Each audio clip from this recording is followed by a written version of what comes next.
செய்திகள். பிரதமர் நரேந்திர மோடி அவர்கள் கேரள தலைநகர் திருவனந்தபுரத்தில் அமைக்கப்பட்டுள்ள விளிஞ்சியம் சர்வதேச துறைமுகத்தை நேற்று திறந்து வைத்தார். வேளாண் துறையில் 151 பேருக்கு பணி நியமன ஆணையை முதலமைச்சர் மு க ஸ்டாலின் அவர்கள் வழங்கினார். கலைஞர் மகளிர் உரிமை தொகை திட்டத்திற்கான அடுத்த கட்ட பயனாளிகளின் சேர்ப்பு ஜூன் 4ஆம் தேதி நடைபெற உள்ளது. ஒரே பெயரில் பல வங்கிக் கணக்குகள் இருந்தால் போலி பரிவர்த்தனைகள் கண்டறியப்பட்டால் 10,000 ரூபாய் அபராதம் விதிக்கப்படும் என்று ரிசர்வ் வங்கி அறிவித்துள்ளது. தமிழ்நாடு புதுமை தொழில் முனைவோர் திட்டத்திற்கு விண்ணப்பிப்பதற்கான கால அவகாசம் வருகின்ற 15ஆம் தேதி வரை நீட்டிக்கப்பட்டுள்ளது. 19 உயர்மட்ட ரயில் நிலையங்களுடன் கோயம்பேட்டிலிருந்து பட்டாபிராம் இடையிலான 21 கிலோமீட்டர் மெட்ரோ ரயில் திட்டத்திற்கு தமிழ்நாடு அரசு ஒப்புதல் வழங்கியுள்ளது.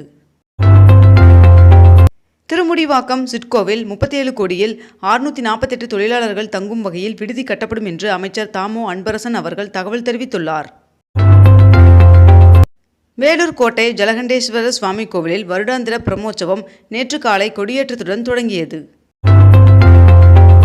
அட்சய திருதியை முன்னிட்டு ஒரே நாளில் 14,000 கோடிக்கு தங்கம் விற்பனை செய்யப்பட்டுள்ளதாக தெரிவிக்கப்பட்டுள்ளது. தமிழக அரசின் தொழில் முனைவோர் மேம்பாடு மற்றும் புத்தாக்க நிறுவனத்தின் 3 நாள் ஏற்றுமதி வாய்ப்பு அடையாளம் காணும் பயிற்சி வருகின்ற 7ஆம் தேதி முதல் 9ஆம் தேதி வரை காலை 10 மணி முதல் மாலை 5 மணி வரை நடைபெற உள்ளது. கோதார்நாத் கோவிலில் நடை திறக்கப்பட்டுள்ளது. சிலி மற்றும் அர்ஜென்டினாவின் தெற்கு கடற்கரையில் 7.4 ரிக்டர் அளவிலான பயங்கர நிலநடுக்கம் ஏற்பட்டதாக அமெரிக்க புவியியல் ஆய்வு மையம் தெரிவித்துள்ளது. திண்டுக்கல் மாவட்டம் பழனி லட்சுமி நாராயண பெருமாள் சுவாமி கோவிலில் சித்திரை திருவிழா நேற்று காலை கொடியேற்றத்துடன் தொடங்கியது. அதிமுக செயற்குழு கூட்டத்தில் 16 தீர்மானங்கள் நிறைவேற்றப்பட்டன. மே 4ஆம் தேதி நடைபெற உள்ள மாபெரும் காங்கிரஸ் பொதுக்கூட்டத்திற்கு தமிழக காங்கிரஸ் கமிட்டி தலைவர் செல்வ பெருந்தகை அவர்கள் அழைப்பு விடுத்துள்ளார். அனைத்து மாநிலங்களின் ஒப்புதலின்படியே GST உள்ளது என்று நிதியமைச்சர் நிர்மலா சீதாராமன் அவர்கள் தெரிவித்துள்ளார். தஞ்சை பெரிய கோவில் தேரோட்டத்தை முன்னிட்டு தஞ்சை மாவட்டத்திற்கு வருகின்ற மே 7ஆம் தேதி உள்ளூர் விடுமுறை அறிவிக்கப்பட்டுள்ளது. கூடுதல் தலைமை செயலாளர் ராதாகிருஷ்ணன் அவர்கள் ராமநாதபுரத்தில் உள்ள இயற்கை எரிவாயு மின் நிலையத்தினை ஆய்வு செய்தார். தமிழகத்தில் வருகின்ற மே 6ஆம் தேதி தஞ்சாவூர், திருவாரூர் உட்பட 6 மாவட்டங்களில் கனமழை பெய்ய வாய்ப்புள்ளதாக வானிலை மையம் தகவல் தெரிவித்துள்ளது. அங்கன்வாடி மையங்களுக்கு மே 11ஆம் தேதி முதல் 25ஆம் தேதி வரை 15 நாட்கள் கோடை விடுமுறை அளிக்கப்பட்டுள்ளது என்று அமைச்சர் கீதா ஜீவன் அவர்கள் தெரிவித்துள்ளார். கோடை விடுமுறையில் தனியார் பள்ளிகள் சிறப்பு வகுப்புகள் நடத்தக்கூடாது என்று தமிழக பள்ளிக்கல்வித்துறை எச்சரித்துள்ளது. கோத்தகிரியில் 13வது காய்கறி கண்காட்சி இன்று நேரு பூங்காவில் தொடங்குகிறது. திமுகவின் மாவட்ட செயலாளர் கூட்டம் இன்று நடைபெற உள்ளது. முதலமைச்சர் மு க ஸ்டாலின் அவர்கள் 3 விவசாயிகளுக்கு நம்மாழ்வார் விருது வழங்கினார். புதுச்சேரியில் புதிய பேருந்து நிலையம் திறக்கப்பட்டுள்ளது. வருகின்ற ஆகஸ்ட் 15ஆம் தேதி நடிகர் சங்க கட்டிடம் திறக்கப்படும் என்று சங்கத்தின் செயலாளரும் நடிகருமான விஷால் அவர்கள் தெரிவித்துள்ளார். இந்திய சினிமாவில் 5 பிரபலங்களின் தபால் தலையை பிரதமர் நரேந்திர மோடி அவர்கள் வெளியிட்டுள்ளார். 22 கேரட் ஆபண தங்கத்தின் விலை சவரனுக்கு 160 ரூபாய் குறைந்து 1 சவரன் 70,040 ரூபாய்க்கு விற்பனையாகிறது. அதேபோல் 1 கிராம் வெள்ளியின் விலை 109 ரூபாய்க்கு விற்பனை செய்யப்பட்டு வருகிறது. IPL தொடரில் 14 வயதில் அதிவேக சதம் அடித்த கிரிக்கெட் வீரர் வைபவ் சூரியவன்சி அவர்கள் உடனடியாக இந்திய அணியில் இடம்பெற முடியாது என்று தகவல் வெளியாகியுள்ளது. ஆண்டிற்கு 50 லட்சம் வரை ஈட்டும் தனிநபர்கள் நிறுவனங்கள் சமர்ப்பிப்பதற்கான 2025-26 கணக்கீட்டு ஆண்டிற்கான புதிய வருமான வரி படிவங்களை 1 மற்றும் 4 ஆகியவற்றை வருமான வரித்துறை வெளியிட்டுள்ளது. ஏப்ரல் மாதத்தில் 2,37,000 கோடி ரூபாய் GST வசூலாகி உள்ளதாக ஒன்றிய நிதி அமைச்சகம் அறிவிப்பை வெளியிட்டுள்ளது. சித்திரை திருவிழா தொடங்கிய நிலையில் தமுக்கம் மைதானத்தில் நடப்பாண்டு அரசு சித்திரை பொருட்காட்சி மே 4ஆம் தேதி தொடங்குகிறது. 19 கிலோ எடை கொண்ட வணிக பயன்பாட்டு சிலிண்டரின் விலை 15 ரூபாய் 50 பைசா குறைந்து 1906 ரூபாயாக விற்பனையாகிறது. வீட்டு உபயோக சிலிண்டரின் விலையில் எந்த ஒரு மாற்றமும் இல்லை.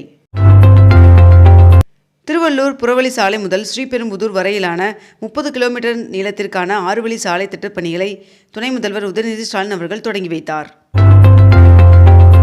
தமிழ்நாடு வணிகர் சங்கங்களின் பேரமைப்பின் 42வது வணிகர் மாநாடு மதுராங்கத்தில் நடைபெற உள்ளது. இளங்கலை மருத்துவ மாணவருக்கான முதல் தேசிய மாநாடு இன்றும் நாளையும் சென்னை கலைவாணர் அரங்கில் நடைபெற உள்ளது. தமிழ்நாட்டில் அட்சய திருதி அன்று 272 கோடி ரூபாய் வருவாயை பதிவுத்துறை ஈட்டியது என்று தகவல் வெளியாகியுள்ளது. நாகை இலங்கை இடையே கப்பல் கட்டணம் குறைக்கப்பட்டுள்ளது. திருத்தணி முருகன் சுவாமி கோவிலில் சித்திரை பிரமோற்சவ விழா கொடியேற்றத்துடன் தொடங்கியது. தமிழில் பெயர் பலகை வைக்காத கடைகளுக்கு 2000 ரூபாய் அபராதம் விதிக்கப்படும் என்று அமைச்சர் மு.பே. சாமிநாதன் அவர்கள் தகவல் தெரிவித்துள்ளார். தமிழகத்தில் தனியார் பள்ளிகளில் நிர்ணயிக்கப்பட்ட கட்டணத்தை விட அதிக கட்டணம் வசூலித்தால் கடும் நடவடிக்கை எடுக்கப்படும் என்று தமிழக பள்ளிக் கல்வித்துறை அமைச்சர் அன்பில் மகேஷ் அவர்கள் எச்சரிக்கை விடுத்துள்ளார். சென்னை எல்லை சாலை திட்டத்தின் பகுதி 3 பணிகளை துணை முதல்வர் உதயநிதி ஸ்டாலின் அவர்கள் தொடங்கி வைத்தார். தேமுதிகவின் தலைமை செயற்குழு மற்றும் பொதுக்குழு கூட்டத்தில் வி. விஜயபிரபாகர் அவர்கள் இளைஞரணி செயலாளராக நியமனம் செய்யப்பட்டுள்ளார். காலனி என்ற சொல் நீக்கப்படுவது போல் ஜாதி பெயரில் இருக்கும் தெருக்களின் பெயரையும் நீக்க வேண்டும் என்று இந்திய கம்யூனிஸ்ட் கட்சியின் மாநில செயலாளர் முத்தரசன் அவர்கள் வலியுறுத்தியுள்ளார்.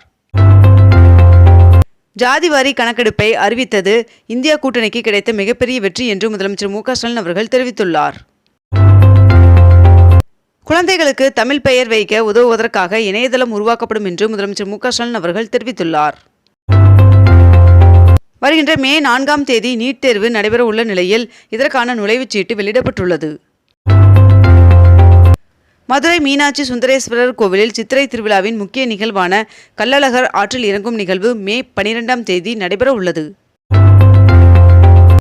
திருவண்ணாமலை அண்ணாமலையார் சுவாமி கோவிலில் அறங்காவலர் குழு தலைவராக ஜீவானந்தம் நியமனம் செய்யப்பட்டதை ரத்து செய்து உயர்நீதிமன்றம் உத்தரவு பிறப்பித்துள்ளது.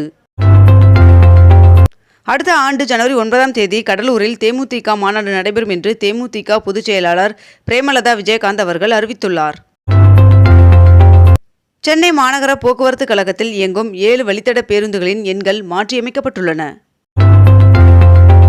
சென்னை ஆரம்ப சுகாதார நிலையத்திற்கு விரைவில் 120 மருத்துவர்கள் பணியமர்த்தப்பட உள்ளனர் என்று மேயர் பிரியா அவர்கள் தெரிவித்துள்ளார். சென்னையில் வழிகாட்டுதல்களை பின்பற்றாத கட்டடங்களுக்கு 10,000 முதல் 5 லட்சம் வரை அபராதம் வசூலிக்க தீர்மானம் நிறைவேற்றப்பட்டுள்ளது.